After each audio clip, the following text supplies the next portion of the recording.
geopolitical tensions, hunger, poverty, climate change, anti-globalization.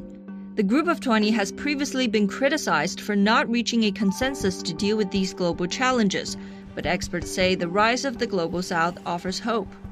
With the rising of economic strength, developing countries are seeking a more independent global governance consensus, opposing bloc politics and choosing sides. This year, the G20 summit has 3 central topics. 2 of them are directly related to development, reflecting that the G20 is transforming into a long-term governance mechanism committed to promoting a world economy system which is more just, inclusive, and universally beneficial. As the biggest developing country and a natural member of the Global South, China has pushed for a more just global governance system. One example lies in combating hunger and poverty, a key theme in this year's G20 summit. Having lifted millions out of poverty, China has a lot to share. In Africa, China has set up and implemented 47 poverty reduction and agricultural projects, trained close to 9,000 agricultural personnel, shared over 300 advanced and applicable technologies, and benefited over 1 million smallholders under the Poverty Reduction and Agricultural Development Program. In Kenya, for example, agronomic practices introduced by Chinese scientists helped increase maize yield by 50%, signifying future benefits for farmers even beyond the continent. China has managed to feed its people. China has managed to modernize its agriculture.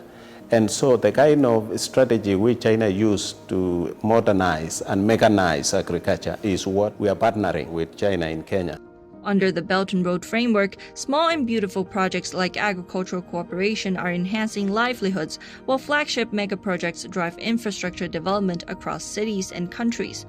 Consider the Jakarta-Bandung high-speed railway jointly built by China and Indonesia. It has facilitated close to 5.8 million passenger trips in its first year of operation, boosting tourism along its route. Even I myself from Malaysia, I'm intrigued to try. So that's why I came around a few months ago to try the first time. And since then, I tried a few times more.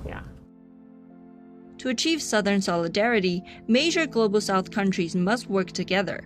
China's 50 years of ties with Brazil, the host of this year's G20 summit, exemplifies the strength of South-South collaboration.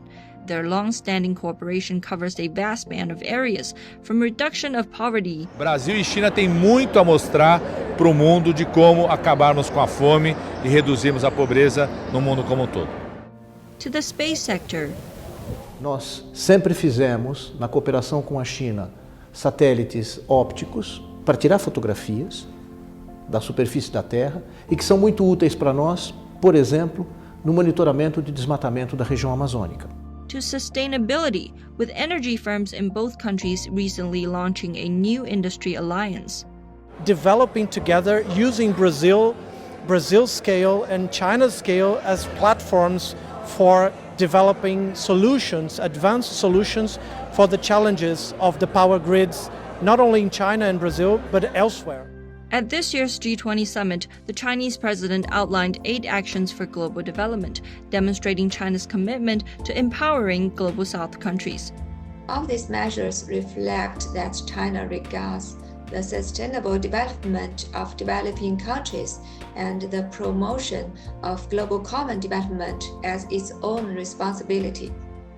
As China steps up its support for the Global South, the shift towards a more just and inclusive global governance system gains momentum.